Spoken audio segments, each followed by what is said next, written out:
Au nom du Père et du Fils et du Saint-Esprit. Amen. La grâce de Jésus notre Seigneur, l'amour de Dieu le Père et la communion de l'Esprit Saint soient toujours avec vous. C'est avec bonheur que je vous retrouve ce soir pour un numéro de notre émission Le temps du carême. Ce temps qui est un temps de profondeur, mais également un temps de sobriété. Que le Seigneur Jésus-Christ, qui nous a conduits à ce temps de carême 2023, puisse se rendre présent à nos efforts de prière, nos efforts de jeûne, mais surtout nos efforts de solidarité active, de fraternité.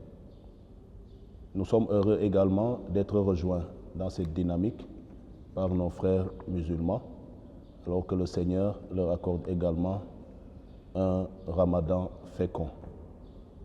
Nous prions pour notre pays, nous prions pour le monde entier, afin que le Seigneur puisse l'inscrire, ce pays et notre monde, dans une logique de réconciliation et de paix. Ce soir, fidèles téléspectateurs, nous voulons vous parler de la réalité de la réconciliation. Mais nous allons faire focus sur les péchés capitaux, c'est-à-dire les péchés qui engendrent d'autres péchés et qui ont l'air innocents. Ensuite, nous allons demander au Seigneur de nous délivrer du péché qui conduit à la mort et donc de nous délivrer de la mort éternelle. Et en cela, nous allons finir par vous parler de la réalité de la paix telle que perçue par notre foi. La réconciliation. Vous savez que c'est le prophète Isaïe qui nous parle d'abord de cette réalité, en tout cas dans la discussion que nous voulons avoir avec vous. Et au chapitre 59 du livre d'Isaïe, le verset 2, il dit du péché qu'il a 3 conséquences. La première conséquence, c'est que le péché sépare l'homme de Dieu. Maanaam bàkkaar day tàggatle nit ak Yàlla. Chaque fois qu'il y a une faute, un péché que nous commettons, ce péché nous éloigne de Dieu. Être éloigné de Dieu, c'est comme une branche qui s'éloigne du tronc.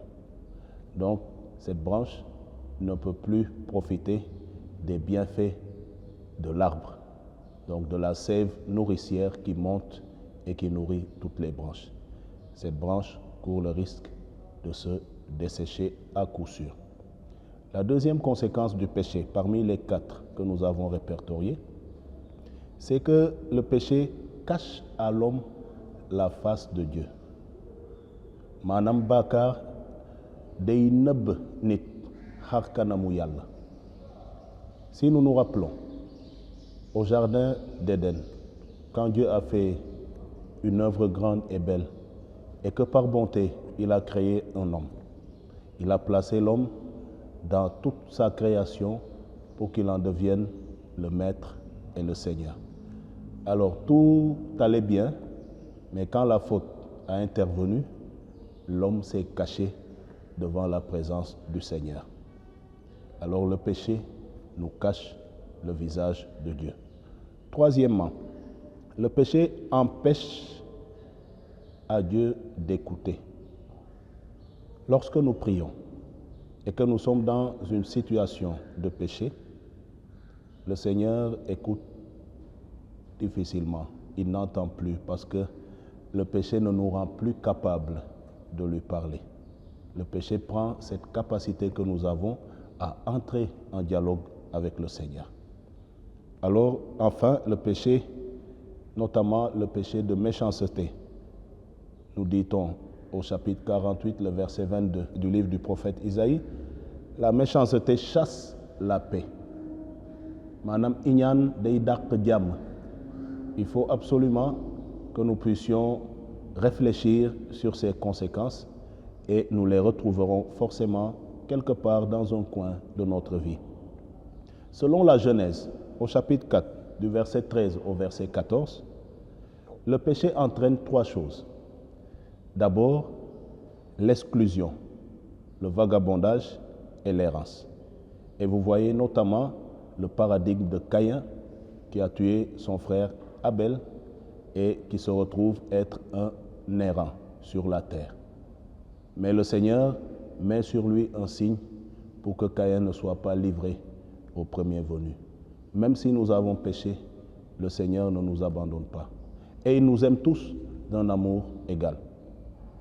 La deuxième chose, c'est que le péché entraîne le châtiment et l'incohérence.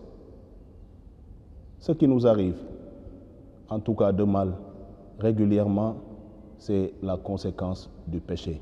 La mort plus précisément. La mort n'est qu'une conséquence du péché.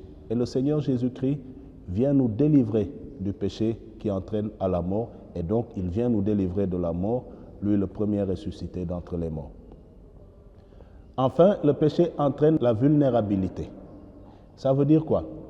Lorsque nous recevrons les sacrements, par exemple, à caractère, le sacrement du baptême, le sacrement de la confirmation, le sacrement de l'ordre, lorsque nous disons caractère, c'est que le caractère a une charge de protection.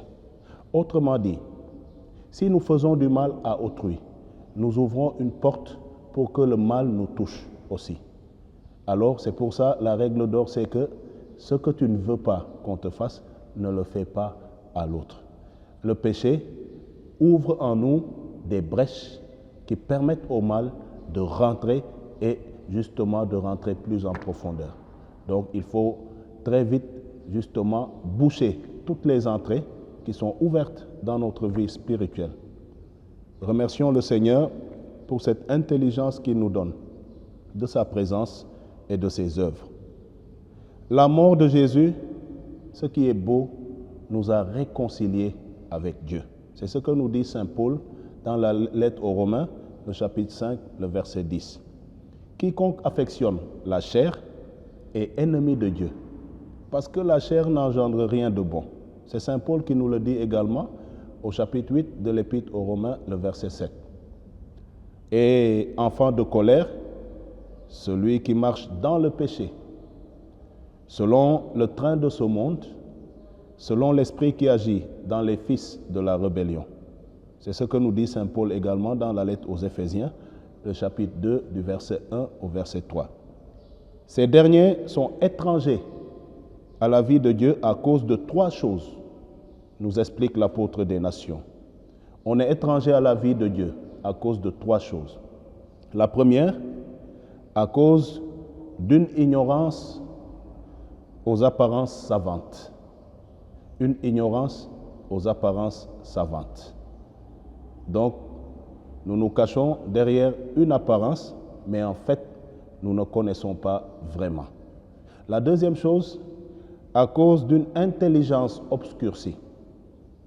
C'est-à-dire, nous n'arrivons plus à un discernement clair. Nous n'arrivons plus justement à utiliser toutes les facultés que le Seigneur nous a données. Ce sont les conséquences du péché. Enfin, l'endurcissement du cœur. On s'entête devant une réalité qui est évidente. On s'entête et on continue sur le chemin que nous avons choisi. Cela également est une conséquence du péché. Fidèles téléspectateurs, tous, nous sommes étrangers et ennemis les uns des autres par nos pensées et par nos mauvaises œuvres. Cela est consigné dans la lettre aux Colossiens, au chapitre 1, le verset 2. Nous sommes étrangers et ennemis les uns des autres par nos pensées, mais aussi par nos mauvaises œuvres. Toutes les fois qu'il y a une pensée négative ou une œuvre pécamineuse, une œuvre de péché, nous devenons étrangers et ennemis, même dans notre propre famille, les uns des autres. Saint Jacques, au chapitre 4, le verset 4, nous révèle que quiconque est ami du monde, il est ennemi de Dieu. Boo xaritoo ak aduna doon nga noonu Yàlla. Quiconque est ennemi et ami du monde devient ennemi de Dieu. Alors, méditons profondément ces paroles. Saint Paul, dans la seconde épître aux Corinthiens, le chapitre 5, du verset 18 au verset 19, atteste que la réconciliation est un véritable ministère. La réconciliation est un véritable ministère. Et ce ministère, il l'a fait don aux hommes. Ce ministère, Dieu, en Jésus-Christ, l'a fait don aux hommes. Et il a mis en eux la parole de réconciliation. Le Seigneur nous rend capables de rétablir les liens avec lui, de rétablir les liens avec les autres. Nous étions encore sans force. Christ est mort pour nous, nous dit la lettre aux Romains. C'est par grâce que nous sommes sauvés. Personne ne se sauve lui-même. C'est par la grâce du Christ que nous sommes sauvés. Jadis éloignés, nous sommes proches aujourd'hui par le sang de Jésus-Christ. L'Épître aux Éphésiens, le chapitre 2, le verset 13. Et Jésus a fait la paix par le sang de sa croix. La paix pour tous les êtres sur la terre et dans le ciel. Colossiens, chapitre 1, verset 20. Les actes des apôtres nous enseignent que Jésus fait du bien et que Jésus guérit tous ceux qui sont sous l'emprise du diable. La raison est que Dieu, son Père, est avec lui. Actes chapitre 10, verset 36 et suivant. La croix du Christ a établi la paix et la réconciliation. La croix du Christ a établi la paix et la réconciliation. Elle a détruit l'inimitié et rend possible l'amitié et la fraternité. Alors, fidèles téléspectateurs, ce carême et ce ramadan nous appellent à la réconciliation et à la paix. Voilà les richesses que notre pays a su sauvegarder pendant de longues décennies. Que Dieu soit béni pour les acquis et qu'il nous assiste dans les combats pour la fraternité, pour la réconciliation et pour la paix. Chers amis, le deuxième point de notre discussion de ce soir porte sur les péchés capitaux. Le mot peut sembler compliqué pour beaucoup, mais ça ne l'est pas vraiment. D'abord, le péché, ce n'est pas au départ une infraction du code de la route. Non, non. Le péché, c'est d'abord se tromper de route. Il n'y a pas d'infraction du code, mais péché, c'est se tromper littéralement de route. C'est se tromper de bonheur. Nous pensons que telle chose peut nous rendre heureuses, alors que ce n'est pas le cas. Seul Dieu nous rend heureux, et seul ce qu'il dit et que nous faisons est capable de nous rendre heureux. Que veut dire péché capital alors? Le péché capital, c'est le péché qui entraîne d'autres péchés. C'est le péché géniteur, c'est le péché ancêtre ou parent. Donc, il devient un grand péché. Comme un grand-père qui a beaucoup d'enfants et de petits-fils. Saint Thomas d'Aquin en identifie 7 et les classe par ordre de gravité. Le premier péché capital, chers amis, c'est l'orgueil. Et le seul fait de dire à quelqu'un « tu es orgueilleux », c'est une forme de confession pour celui qui le dit.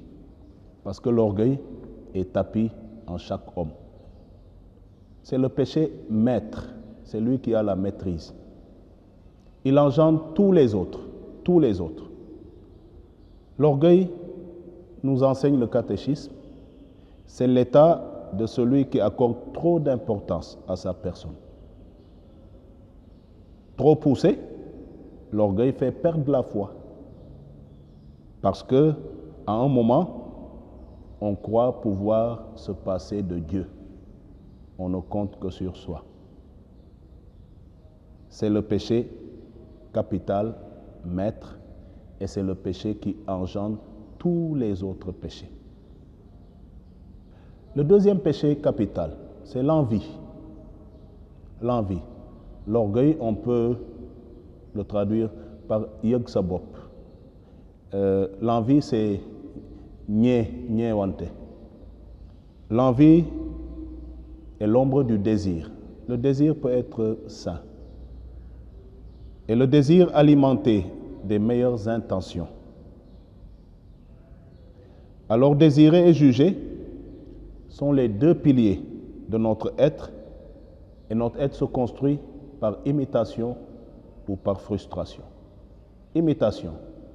Je vois mon frère ou ma sœur qui a une belle chose et je lui dis, mon frère, ma sœur, ce que tu as est très beau avec toi. Je suis content pour toi. Mais dis-moi comment moi aussi je peux faire pour en avoir. Cela est ça. Mais, par imitation ou par frustration, quelqu'un peut avoir une belle chose, on ajoute toujours au Sénégal, Doma Komay. Dédé. Ce qui est beau avec la personne qu'il a. Et c'est un premier élan de pureté du désir. L'homme se construit aussi, à part imitation, par frustration. Tu as juré devant Dieu et devant le peuple que telle personne ne sera jamais rien. Mais cela peut en rajouter à la détermination de la personne concernée. Et cela peut également hisser cette personne à un niveau très estimable lorsqu'il profite de cette parole négative pour se construire, pour grandir. Mais à condition que rancune ne soit pas gardée. Au contraire, les Romains disaient, nos ennemis sont nos meilleurs maîtres. Ils nous enseignent et on ne paye pas. Désirer et juger donc sont aussi les fondements de l'envie, comme ils sont les fondements du désir. L'envie peut conduire à la violence et à la guerre. L'envie est un vice de relation. Et c'est le cas entre Caïn et Abel, entre Jacob et Ésaü. L'envieux, c'est un homme ou c'est une femme qui n'est jamais reconnaissant ou reconnaissante. L'envieux ne sait pas dire merci, sinon c'est du bout des lèvres. Le troisième péché capital, c'est la colère. La colère aussi est tapie au fond de chacun d'entre nous. La colère, c'est la part d'ombre de nous-mêmes. Et l'Église enseigne que c'est un élément constitutif de l'individu et de la société. L'individu peut se soulever intérieurement et la société peut se soulever intérieurement, imploser. Et il faut savoir exprimer la colère et la maîtriser. Parce que si elle reste enfermée en elle-même, elle peut détruire l'autre. Elle peut même menacer la cohésion sociale. Le quatrième péché capital, c'est l'avarice. Naï. Naï. C'est le péché antisocial. Antisocial. C'est l'attachement abusif aux biens matériels, au point d'ignorer le cinquième principe de l'Église. Subvenir aux besoins matériels de l'Église selon ses possibilités. L'avarice s'oppose à l'accomplissement des devoirs religieux et humains. Des devoirs religieux, lorsque la taxe ecclésiastique annuelle, on ne la donne pas. Deniers de culte, on ne donne pas. On ne contribue pas non plus aux efforts de construction des paroisses. On ne contribue pas à cet élan de doter l'Église des moyens dont elle a besoin pour l'annonce de l'Évangile. L'avarice aussi s'oppose aux devoirs humains. Ça arrive que dans la famille, qu'un parent, papa ou maman, ou qu'un enfant envers ses parents ne fait pas ses devoirs. Pourtant, il ou elle sait s'occuper de lui-même ou d'elle-même. C'est la compagne de l'envie. Nay ak ñeewante ñoo xaritoo dañuy ànd. Intériorisé, l'avarice devient un caractère. Et lorsqu'il devient un caractère, c'est un peu plus grave. Le cinquième péché capital, c'est la paresse ou l'acédie. C'est la paresse spirituelle, l'acédie. L'acédie, c'est la torpeur spirituelle. Et la tristesse qu'elle entraîne est contraire à l'espérance. La tristesse est contraire à l'espérance. La paresse est un péché paradoxal. Tu sais que tu dois travailler pour manger, mais tu préfères dormir et te tourner les pouces, et c'est aux autres de te nourrir. Le paresseux, c'est celui qui aime la pauvreté et qui refuse la réussite. La paresse, c'est l'ancêtre de l'envie. Parce qu'en dormant, les autres travaillent dur et demain, ça va aller mieux pour eux et tu deviendras envieux. Le 6e péché capital, c'est la gourmandise ou l'addiction. Fukale. Wala ngay jël dara te soxlawoo ko. Xiifoo maroo. Loolu day yóbbu excès. Donc la gourmandise ou l'addiction. Et le gaspillage et oubli des pauvres. Tu n'as pas faim, mais tu manges quand même. Tu n'as pas soif, mais tu bois quand même. Surtout, nous voulons prier pour toutes ces personnes, ces hommes et ces femmes, ces jeunes et même ces enfants qui souffrent d'addiction.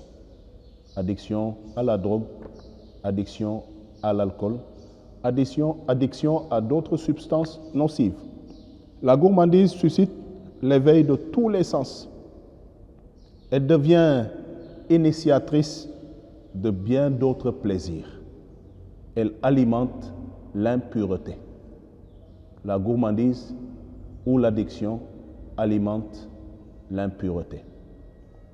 Le 7e et dernier péché capital, c'est ce que nous appelons la luxure ou l'impureté. La luxure apporte le désordre. La luxure apporte le désordre. Et c'est pour cela que réprimer nos sens par le jeûne, c'est une chose noble et utile pour notre vie de tous les jours, mais particulièrement pour notre vie spirituelle et sa croissance. Saint Paul rappelle que l'orgueilleux ne peut pas annoncer l'évangile.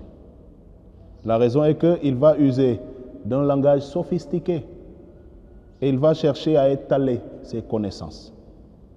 Pour annoncer l'évangile, il suffit de connaître Jésus-Christ crucifié.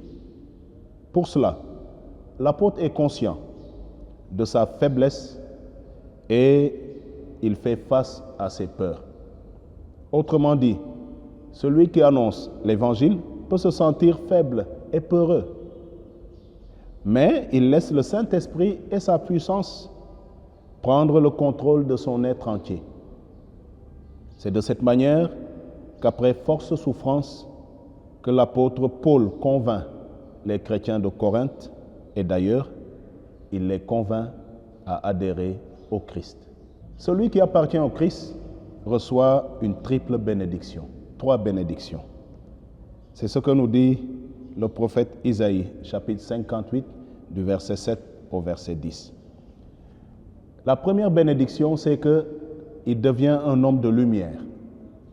Et sa lumière jaillit dans son obscurité. Son cœur qui brille éclaire les autres cœurs. Compatissant, il partage. À pleine main, il donne aux pauvres. Il reste debout, car il ne marche pas dans les ténèbres. Il ne court pas le risque de tomber.